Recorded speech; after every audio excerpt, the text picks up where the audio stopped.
Germany, more than any of us. The turning point in my life was when the blindfold was ripped from my eyes. And I could see my enemy, our enemy, will live on for 1,000 years. দ্বিতীয় বিশ্বযুদ্ধের কথা আমাদের মনে পড়লে প্রথমেই যার চেহারা আমাদের মাথায় আসে তিনি অ্যাডলফ হিটলার। হিটলারকে চেনে না এমন মানুষ পাওয়া আজকের দিনে দুরূহ ব্যাপার। কেউ মনে করে তাকে নায়ক, আবার কেউ মনে করে খলনায়ক। কিন্তু সত্যিটা হলো জার্মান উত্থানের পেছনে যদি কেউ থাকে তাহলে সে হিটলার। হিটলারের নাম শুনলেই আমাদের মনে ভেসে ওঠে যুদ্ধ, ধ্বংস, গণহত্যা ও ভয়াবহ মানবিক বিপর্যয়ের চিত্র। তবে ইতিহাসকে বুঝতে হলে কেবল আবেগ দিয়ে নয়, বরং ঘটনা প্রবাহ ও বাস্তবতার আলোকে তাকে বিচার করতে হয়। নমস্কার, আমি স্বাতী। আজকের পৃষ্ঠার আড়ালে আমরা জানব হিটলার সম্পর্কে। আসলে কে ছিলেন এই হিটলার এবং কিভাবে তিনি ক্ষমতায় এলেন, তার আদর্শ কি ছিল। অ্যাডলফ হিটলার জন্মগ্রহণ করেন 1889 সালের 20 এপ্রিল অস্ট্রিয়া হাঙ্গেরির ব্রাউনাউ আম ইন শহরে। অ্যাডলফ হিটলার জন্মসূত্রে ছিলেন একজন রোমান ক্যাথলিক খ্রিস্টান। হিটলারের বাবার নাম অ্যালোইস হিটলার, যিনি ছিলেন স্বল্প বেতনের একজন সরকারি কর্মচারী, এবং মা ছিলেন গৃহিণী। হিটলার ছিলেন তার বাবার তৃতীয় স্ত্রীর তৃতীয় সন্তান। ছেলেবেলা থেকেই হিটলার ছিলেন একগুঁয়ে এবং জেদি। সামান্য ব্যাপারেই রেগে উঠতেন, অকারণে শিক্ষকদের সঙ্গে তর্ক করতে। হিটলারের ফরাসি শিক্ষক ডক্টর এডওয়ার্ড বলেছেন সে নিঃসন্দেহে মেধাবী ছিল, ভারসাম্যহীন ছিল, তবে সহিংস ছিল না, অবশ্য অবাধ্য হিসেবে বিবেচিত ছিল। আর সে কঠোর পরিশ্রমীও ছিল না, কিন্তু পড়াশোনার চেয়ে তাকে বেশি আকৃষ্ট করত ছবি আঁকাতে। যখনই সময় পেতেন কাগজ পেন্সিল নিয়ে ছবি আঁকতেন।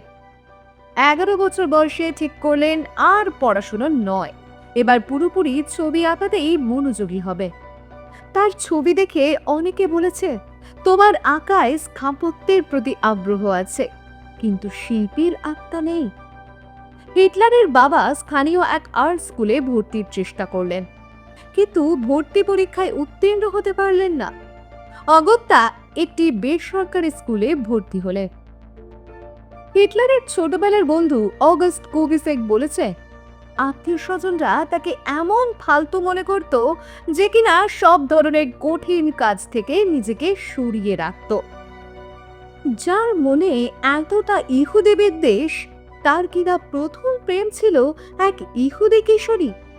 অস্ট্রিয়ান লিঞ্চ স্কুলে পড়ার সময় স্টেফনি র্যাবেট নামের এই কিশোরীর সঙ্গে হিটলারের পরিচয় হয়। হিটলারের বয়স তখন মাত্র 16 বছর। কৈশোরের প্রথমে প্রেমটি ঘটে 1905 সালের বসন্তের আগমনে।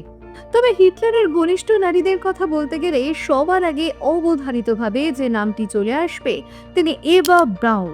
17 বছর বয়সী ইভার সঙ্গে পরিচয়ের সময় হিটলার ছিলেন 40 বছরের এক মধ্যবয়স্ক পুরুষ। তবুও হিটলারের মাঝে এমন কিছু একটা ছিল যা 23 বছরের ব্যবধানকেও তুচ্ছ প্রমাণ করেছিল ইভার কাছে।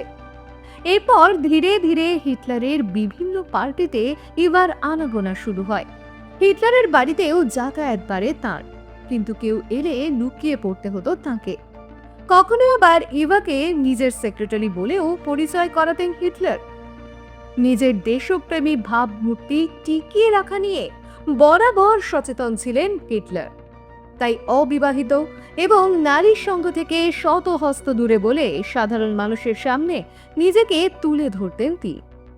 কিন্তু ইভা ছাড়া সেই সময় আরো 7-8 জনের সঙ্গে তার সম্পর্ক ছিল বলে জানা যায়, যাদের মধ্যে অন্যতম হলেন অভিনেত্রী রেনাতে মুলার। অবাক করা ব্যাপার, হিটলারের সঙ্গে যে সম্পর্কে জড়িয়েছে সকলেই একবার না একবার আত্মহত্যার চেষ্টা করেছে। রেনাতে মুলারও আত্মঘাতী হন। তাকে ছাড়াও বাইরে হিটলারের আরো প্রেমিকা রয়েছে বলে জানতেন ইভাও। হিটলারের নজর কাড়তে তাই তিনিও দুবার আত্মহত্যার চেষ্টা করে। তারপরেই হিটলারের জীবনে পাকাপাকিভাবে জায়গা করে নেন ইভা। হিটলার তার মায়ের প্রতি বিশেষভাবে দুর্বল ছিলেন, তাই সব সময় মায়ের ছবি সঙ্গে নিয়ে ঘুরে বেড়াতে। 1907 সালে মায়ের মৃত্যুর পর হিটলার মানসিকভাবে বিধ্বস্ত হয়ে পড়েন। হিটলারের মা মারা যাওয়ার পর অর্থের অভাবে স্কুল ছেড়ে দেন তিনি। ভাগ্য অন্বেষণে বেরিয়ে পড়েন হিটলার। ভিয়েনাতে গিয়ে যোগ দেন দিন মজুরির কাজে, এবং সেখানেও নিস্তার পেল না। এই ব্যর্থতা তাকে গভীরভাবে আঘাত করে। ভিয়েনায় সে রাস্তায় ঘুরে ঘুরে পোস্টকার্ড এঁকে বিক্রি করত। অনেক সময় আশ্রয়হীনদের সঙ্গে রাত কাটাত। 1912 সালে হিটলার ভিয়েনা ছেড়ে মিউনিখে যান। সেই দুঃখ, কষ্ট আর বেঁচে থাকার সংগ্রামে আরো 2 বছর কেটে যায়। 1914 সালে শুরু হয় প্রথম বিশ্বযুদ্ধ। হিটলার সৈনিক হিসেবে জার্মানির সেনাবাহিনীতে যোগদান করেছিলেন। এই যুদ্ধে সাহস ও বীরত্বের পরিচয় দিলেও কোনো পদোন্নতি হয়নি হিটলারের। কিন্তু যুদ্ধ শেষে দেশ জুড়ে বিশৃঙ্খলা দেখা দেয়। এর মধ্যে মাথাচাড়া দিয়ে ওঠে বিভিন্ন বিপ্লবী দল, বিভিন্ন রাজনৈতিক দল। এদের উপর গোয়েন্দাগিরি করার জন্য হিটলারকে নিয়োগ করেন কর্তৃপক্ষ। সেই সময় প্রধান রাজনৈতিক দল ছিল লেবার পার্টি। তিনি সেই পার্টির সদস্য হলে অল্পদিনে বাঁকাবাকিভাবে পার্টিতে নিজের স্থান করে নিতে সক্ষম হন হিটলার। 1 বছরের মধ্যেই তিনি হন পার্টি প্রধান। দলের নতুন নাম রাখা হয় ন্যাশনাল ওয়ার্কার্স পার্টি। পরবর্তীকালে এই দলকেই বলা হতো নাৎসি পার্টি। 1920 সালের 24শে ফেব্রুয়ারি প্রথম নাৎসি দলের সভা ডাকা হয়। এতেই হিটলার প্রকাশ করলেন তার 25 দফা দাবি। এরপর হিটলার প্রকাশ করলেন স্বস্তিক চিহ্নযুক্ত দলের পতাকা। ক্রমশই নাৎসি দলের জনপ্রিয়তা বাড়তে থাকে। 3 বছরের মধ্যে দলের সদস্য হয়ে দাঁড়ায় 50,000-এরও বেশি। হিটলার চেয়েছিলেন মিউনিখে অন্য কোনো রাজনৈতিক দলের অস্তিত্ব যেন না থাকে। এই সময় 1923 সালে মিউনিখে অভ্যুত্থান করতে গিয়ে তার পরিকল্পিত রাজনৈতিক ষড়যন্ত্র ব্যর্থ হলো। পুলিশের হাতে ধরা পড়লেন। তাকে 1 বছরের জন্য ল্যান্ডসবার্গের পুরনো দুর্গে বন্দি করে রাখা হলো। আর এই সময় অ্যাডলফ হিটলার 1924 সালে ল্যান্ডসবার্গ কারাগারে থাকাকালীন লেখা শুরু করে মেইন ক্যাম্প নামে বিখ্যাত বই। হিটলার এখানে নিজের আত্মজীবনীমূলক ও রাজনৈতিক ইশতেহার, যেখানে তার ইহুদি বিদ্বেষ, উগ্র জাতীয়তাবাদ ও জার্মানির ভবিষ্যৎ পরিকল্পনা বর্ণনা করা হয়েছে। এখানে জেল থেকে মুক্তি পেয়ে আবার রাজনৈতিক কাজে ঝাঁপিয়ে পড়লেন তিনি। তার উগ্র স্পষ্ট মতবাদ, বলিষ্ঠ বক্তব্য জার্মানদের আকৃষ্ট করল। দলে দলে যুবকেরা তার দলের সদস্য হতে আরম্ভ করে। সমস্ত দেশের জনপ্রিয় নেতা হয়ে উঠলেন হিটলার। 1933 সালের নির্বাচনে বিপুল ভোট পেলেন, কিন্তু সংখ্যাগরিষ্ঠতা পেলেন না। বুঝতে পারলেন ক্ষমতা অর্জন করতে গেলে অন্য পথ ধরে অগ্রসর হতে হবে। কোন দল সংখ্যাগরিষ্ঠ না হওয়ায় হিটলার পার্লামেন্ট ভেঙে দিলেন। এবার ক্ষমতা দখলের জন্য শুরু হলো তার ঘৃণ্য রাজনৈতিক চক্রান্ত। বিরোধীদের অনেকেই খুন হলেন, অনেকে মিথ্যে অভিযোগে জেলে গেলেন। বিরোধী দলের মধ্যে নিজের দলের লোক প্রবেশ করিয়ে দলের মধ্যে বিশৃঙ্খলা তৈরি করলেন। অল্প দিনের মধ্যেই বিরোধী পক্ষকে প্রায় নিশ্চিহ্ন করে দিয়ে হিটলার হয়ে উঠলেন সমস্ত জার্মানির ভাগ্য বিধাতা। জেল খাটার ঠিক 10 বছর পর ভোটে জিতে জার্মানির ক্ষমতায় অধিষ্ঠিত হন। 1933 সালে তিনি জার্মানির চ্যান্সেলর নির্বাচিত হন। 1934 সালে হিটলার রাষ্ট্রপতির পরিবর্তে নিজেকে জার্মানির ফুয়ারার হিসেবে ঘোষণা করেন এবং অল্প দিনের মধ্যেই নিজেকে দেশের প্রধান নেতা হিসেবে প্রতিষ্ঠিত করলেন। তার এই সাফল্যের মূলে ছিল জনগণকে উদ্দীপিত করার ক্ষমতা। 1935 সালে নতুন আইন চালু করলেন হিটলার। তাতে দেশের নাগরিকদের 2টি ভাগে ভাগ করা হলো, জেন্টল আর জু নামে।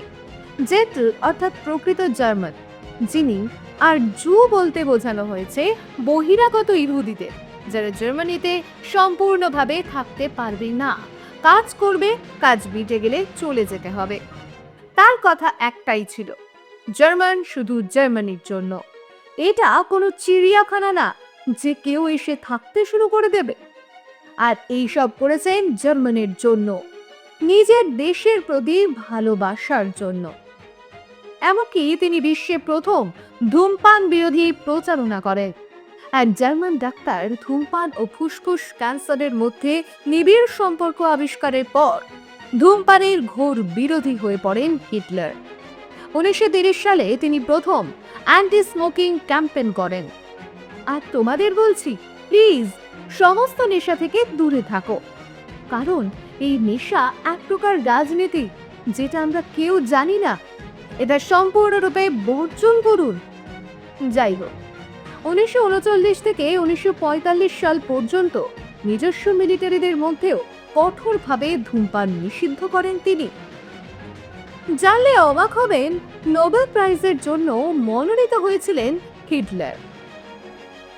1939 সালে নোবেল প্রাইজের জন্য সুইডিশ পার্লামেন্টের ইজিসি ব্র্যান্ড নামের একটি সদস্য হিটলারকে মনোনীত করে, কিন্তু রাজনৈতিক সংকটের কারণে এই মনোনয়ন প্রত্যাহার করা হয়েছিল।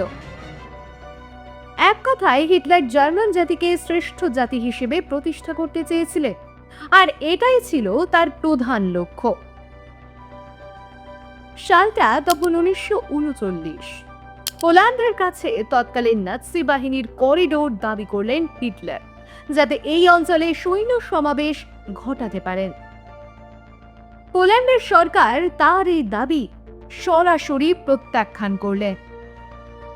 তার নেতৃত্বে 1939 সালে 1 সেপ্টেম্বর পোল্যান্ড আক্রমণের মাধ্যমে দ্বিতীয় বিশ্বযুদ্ধ শুরু হয়, যা পরবর্তীতে সমগ্র বিশ্ব জুড়ে ছড়িয়ে পড়ে। আজকে জানলাম হিটলার কে ছিলেন, কিভাবে তিনি ক্ষমতায় এলেন, তার আদর্শ কি ছিল এবং তার শাসনের ফলাফল কিভাবে মানব জাতিকে নাড়া দিয়েছিল। ভিডিওটা যদি পছন্দ হয়ে থাকে তাহলে লাইক ও কমেন্ট করে দিও। যদি আমার চ্যানেলে নতুন হয়ে থাকো তাহলে অবশ্যই চ্যানেলটা সাবস্ক্রাইব করে নিও। তাহলে আবার দেখা হচ্ছে আগামী ভিডিওতে।